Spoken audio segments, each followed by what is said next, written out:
Talbot for Stolarz. Who won this goalie trade? The Oilers or the Flyers? I want to say Edmonton won this trade. No. Don't black out. It's going to be okay. It's not like Edmonton made off like bandits by any stretch of the means. It's just that they definitely edged the Flyers in this one. Okay? Because let's look at the nuts and bolts. Edmonton gets a 25-year-old goaltender who's going to be an RFA at the end of the season. With arbitration rights, mind you. But he's only making just over $761,000. All right? Save that amount in your head. Now, Philly is getting Cam Talbot, who's a 31-year-old goaltender who might be past his prime. Who knows? There might be some bounce back in him as well. In any case, he's making over $4.1 million. That's $3.5 million that the Flyers are eating on this swap. Okay? So, are you just going to do Edmonton a favor here?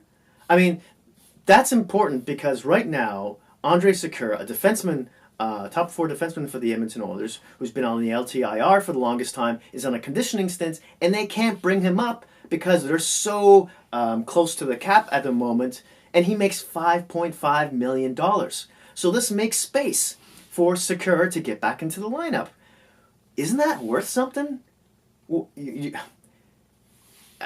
I would think at least a 7th round pick. Maybe even a 5th. Okay.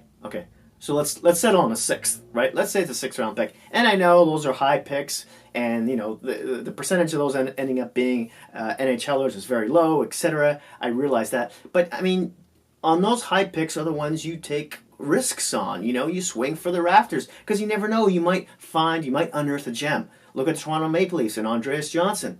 In his rookie year, mind you, he's about 24 years old. He looks like he's going to be a 30-goal scorer. He's almost at 20 so far this year. He's just getting better. I mean, he just got injured recently. But the point is, you never know what you're going to get with those. And the more you have of them, the more swings, risky kind of swings you can take on the 6th or 7th round picks. And you could even decide to package them in another deal. They're collateral, right? And I just don't get it. I don't get it. In any case, let's get to the nitty-gritty of what Edmonton's getting in Anthony Stolarz. He's a 25-year-old, 6'6", 210-pound goaltender, and the only goaltender to ever play from New Jersey in the NHL.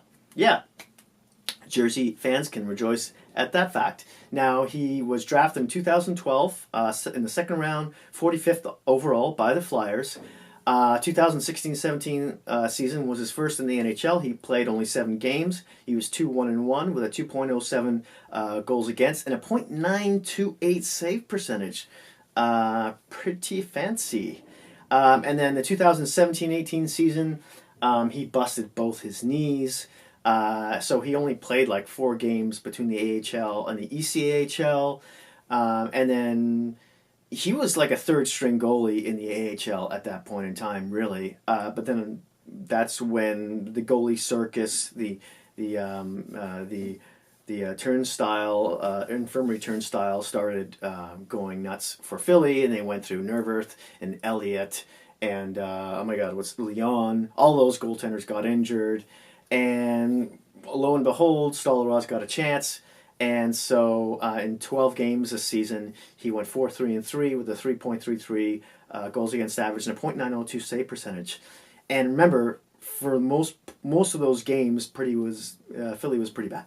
Not just, especially from a defensively point of view, and not just their defensemen, like team defense was just awful. So it's not quite, I want to feel it's not quite an accurate depiction of how good or how bad he may be. Now, in 19 games overall in the NHL, he's 6-4-4 with a 2.86 goals against and a .911 save percentage.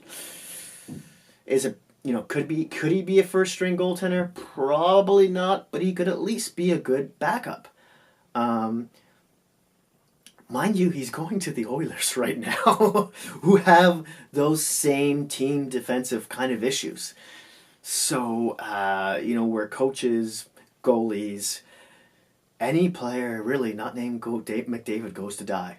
And even McDavid's soul is is crushed right now. So that's and who knows, maybe with the return of Andre Sakura, Oilers might be able to get that little extra oomph in order to make the playoffs, because it's still possible for them too. But I digress. Talking about Stolarz's AHL, he played roughly 5 seasons down there with the Phantoms, the Flyers affiliate, and in 113 games, he was 50, 41, and 13 with a 2.93 goals against and a .910 save percentage.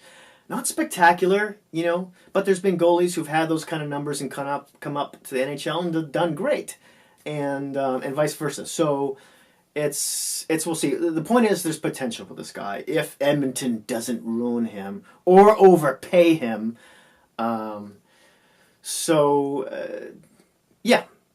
This was a good deal for Gretzky.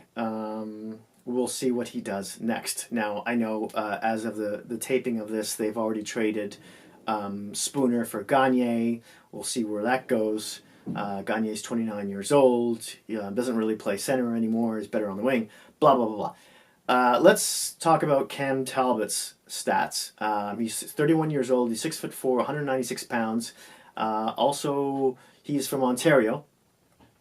His cap hit, as I mentioned earlier, is just over $4.1 million. He's a UFA at the end of the season. He went undrafted, but he was signed by the New York Rangers in 2010-2011 season. For the Oilers, he started playing in the 2015-16 season. In 56 games, his first year as a starter, he went 21, 27, and 5, but he had a 2.55 goals against and a .917 save percentage. Not bad. Now, in the year that Oilers made the playoffs, 2016-17, he played 73 games. What? That's like Martin Brodeur territory. I mean, most goalies now, if they play 65, they're considered burnouts, especially if they expect to go more than a round in the playoffs.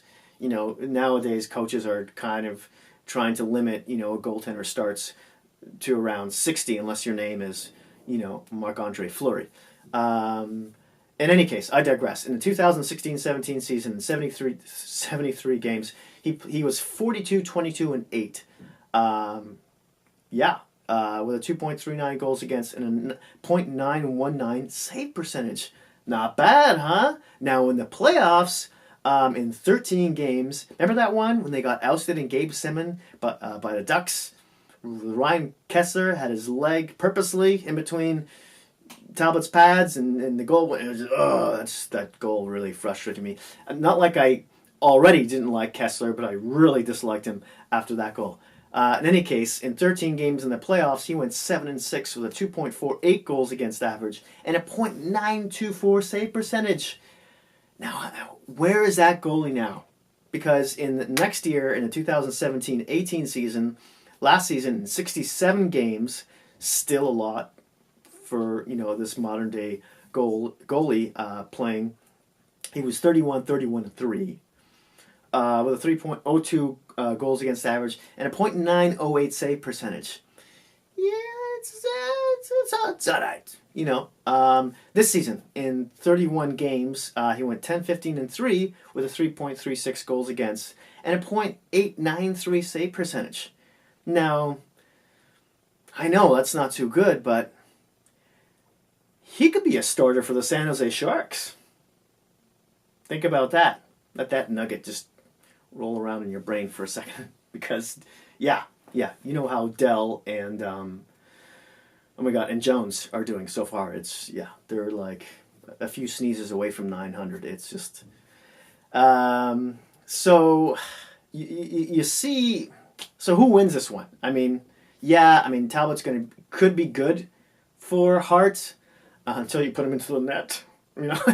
I'm kidding somewhat. Maybe he'll bounce back in Philly, especially as how they're playing better now. But mentally, again, he could be great for Hart. The thing is, what happens to Brian Elliott? Forgot about him, huh? Now he's on a conditioning stint at the moment. So, and I know he's played one game with the Phantoms. So what did they do with him? He's 33 years old. He's 6'2", 209 pounds. Also an Ontario kid, and he makes $2.75 million this season, and he's a UFA at the end of it.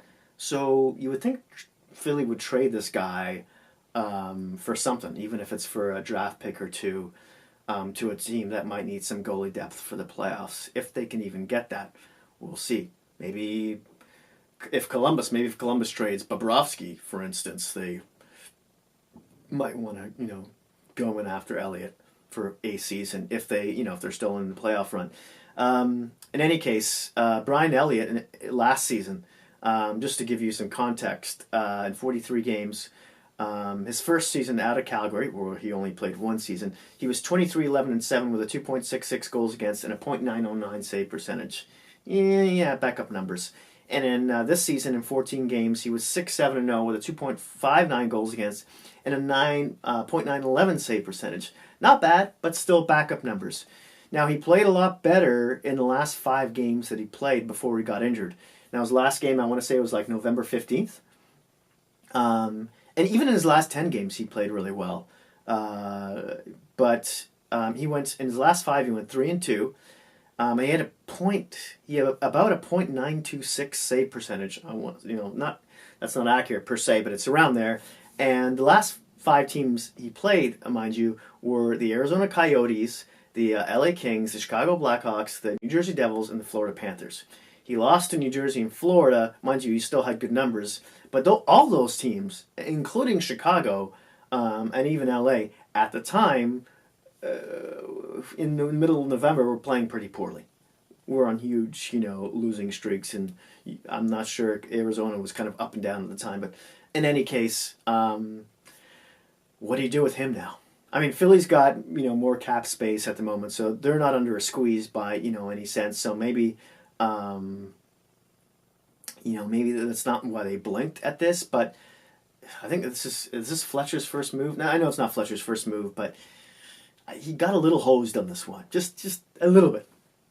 In any case, thank you so much for watching. If you like this video, hit that like button. If you really liked it, smash that subscribe button. And hey, if you happen to have any Hockey Geek friends, please don't feel shy about sharing. Thanks again, and I'll see you soon.